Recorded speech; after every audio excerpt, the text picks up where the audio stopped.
अब हम एक्सरसाइज 59.1 पे चलते हैं, ठीक है ना। और हम थोड़ा सा घटनाओं को समझेंगे, घटनाएं क्या होती हैं। अब घटनाएं क्या होती हैं कि घटनाओं, कोई भी घटना अगर उसको होना है या नहीं होना है, उसको हम कैसे समझेंगे। उसको समझने के हमारे पास दो तरीके हैं। या तो हम अपने अनुभव के आधार पर समझते हैं, या फिर प्रयोगों के आधार पर समझते हैं। या तो जो घटना की समझ है, घटना की, या तो हमारे पास क्या हो सकता है, अनुभविक हो सकता है, यानी हमें अपने अनुभव से मालूम होता है कि ये हो भी सकता है, इसके होने की संभावना ज़्यादा है, इसके होने की संभावना क्या है। और दूसरा जो सबसे सटीक तरीका वो तो क्या होगा, दूसरा तरीका होगा प्रायोगिक, प्रैक्टिकल, ठीक है। आपने देखा होगा कि गांव घरों में जो बुजुर्ग लोग होते हैं, ठीक है, उनको पता चल जाता है कि आज शाम को बारिश होगी। कई बार बोल देते हैं कि आज शाम को क्या होने वाली है, बारिश होती है। या फिर एक छोटी सी पक्षी होती है, अब उस पक्षी का नाम मुझे ध्यान नहीं आ रहा है, ठीक है ना। तो अब यहाँ नहीं होती है, लेकिन कई जगह पाई जाती है पक्षी। तो पक्षी क्या होती है कि जिस दिन बारिश होने को शाम को चटक धूप लगी है, सुबह में बारिश होने, वो पक्षी क्या करती है, धूल में लौटना शुरू करती है, ठीक है। तो उस पक्षी को पता लग जाता है कि क्या हुई शाम को, और उससे, उस पक्षी के अनुभव से हमें पता लगता है कि शाम को क्या होगी, बारिश होगी। अब वो हो भी सकती, नहीं भी हो सकती। अनुभव हमेशा 100% एक्यूरेट नहीं होते हैं, और जो प्रयोग हैं भाई ये लगभग 100% क्या होंगे, एक्यूरेट होते हैं। अब प्रायोगिक समझ और एक क्या होती है, अनुभविक समझ। और यहाँ से किसी घटना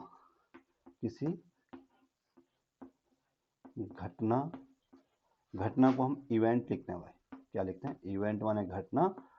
और इसको हम लगातार ई लिखेंगे, इसको हम क्या लिखेंगे, ई के होने की प्रायिकता, के घटित होने की, घटित होने की, किसी घटना ई के घटित होने की जो प्रायिकता होती है, उसको हम पीई लिखते हैं। क्या लिखते हैं, पीई।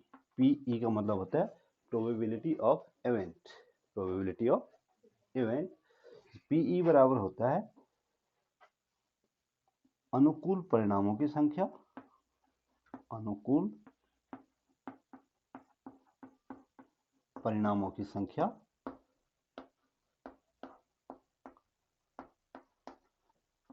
बट्टे कुल परिणामों की संख्या। अनुकूल परिणाम का मतलब क्या होता है, जो आपके पक्ष में होता है। और प्रतिकूल परिणाम का मतलब होता है जो आपके पक्ष में नहीं जाता, ठीक है। तो किसी घटना के घटित होने की जो प्रायिकता है, उसके लिए जो फॉर्मूला है वो है भाई अनुकूल परिणामों की संख्या बटे कुल परिणामों की संख्या। और किसी घटना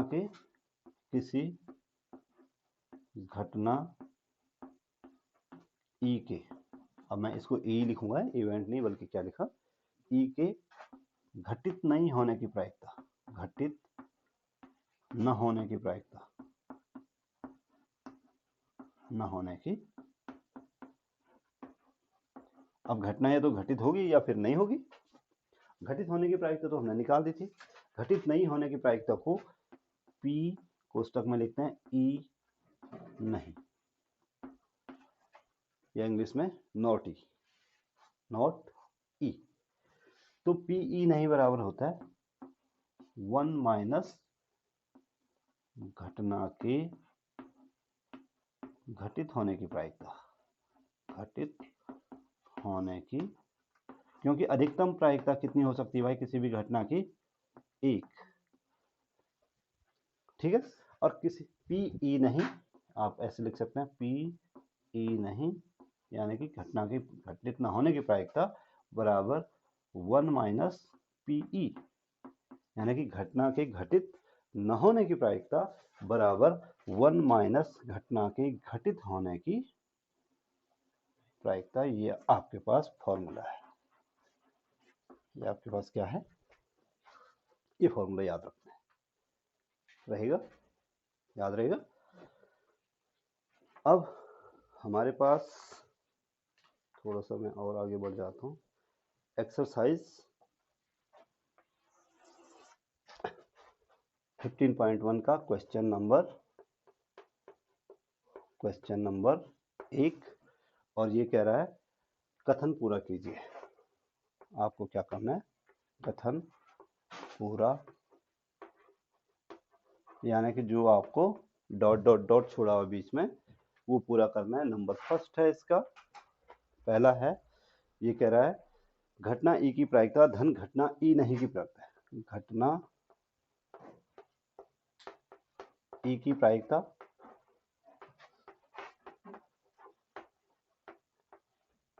प्लस घटना ई नहीं, ई नहीं मतलब पी ई नहीं भी बोल सकते आप उसको, है की प्रायिकता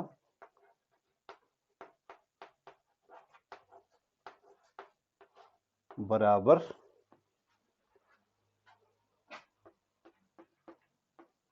इतनी है। अभी डॉट डॉट डॉट आपको भरना है।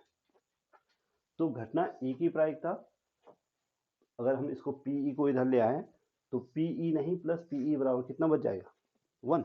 तो किसी घटना के घटित होने की प्रायिकता और उसकी घटित न होने की प्रायिकता दोनों का योग कितना होता है, तो यहाँ पे लिखेंगे आप 1। यहाँ पे क्या लिखा आपने, ठीक है। दूसरा, सेकंड, उस घटना की प्रायिकता जिसका घटित होना निश्चित है। उस घटना की प्रायिकता, उस घटना की प्रायिकता जिसका घटित होना निश्चित है, जिसका घटित होना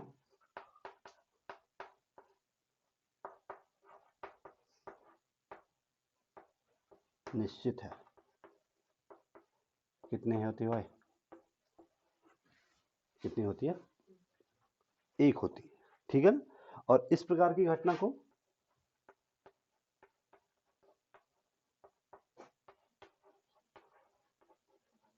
क्या कहते हैं,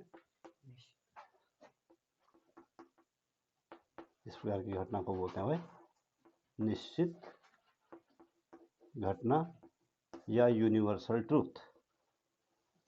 निश्चित घटना कहते हैं, इस प्रकार की घटना को क्या कहते हैं, निश्चित घटना कहते हैं, ठीक है। ऐसे ही आपके पास है तीसरा क्वेश्चन है। अच्छा ये तीसरा था, ये क्या था, ये थर्ड वाला था भाई, ठीक है ना। इसके पहले आपके पास, अब मैं आपको वैसे ही बता देता हूँ, ठीक है ना। इसके पहले आपके पास सेकंड था, उस घटना की प्रायिकता जो घटित नहीं हो सकती है उसकी प्रायिकता 0 है। उसकी प्रायिकता क्या है, शुरू में लिखा चुका हूँ वैसे एक बार उसकी और ऐसी घटना क्या कहलाती है, असंभव घटना। ऐसी घटना क्या कहलाती है, जिसकी प्रायिकता 0 हो। चौथा है, सभी प्रयोगों की संभव प्रारंभिक घटनाओं की प्रायिकताओं का योग कितना होता है, 1। कितना होता है, याद रहेगा। अगर कोई प्रयोग किया तो जितनी भी संभावित घटनाएं हैं, जैसे 1/6 प्लस 1/6 डाइस वाले केस में देखो 1/6 प्लस 1/6 6 बार जोड़ेंगे तो 1 आएगा। सिक्के वाले केस में देखो 1/2 प्लस 1/2 दोनों की प्रायिकता है, चिताने की भी और पटाने की भी, तो दोनों को जोड़ेंगे तो कितना होगा, 1। तो इनका योग होता है 1। किसी घटना की प्रायिकता डॉट डॉट डॉट से बड़ी या उसके बराबर होती है तथा डॉट डॉट डॉट से छोटी या उसके बराबर होती है। तो पहले वाला, किसी घटना की प्रायिकता 0 हो सकती है या 0 से बड़ी होगी, और अधिकतम कितना हो सकता है उसके मान 1, 1 हो सकता है या 1 से छोटी हो सकती है, ठीक है। कर लोगे तो ये पहला क्वेश्चन पूरा हो गया, ठीक है, नोट करो।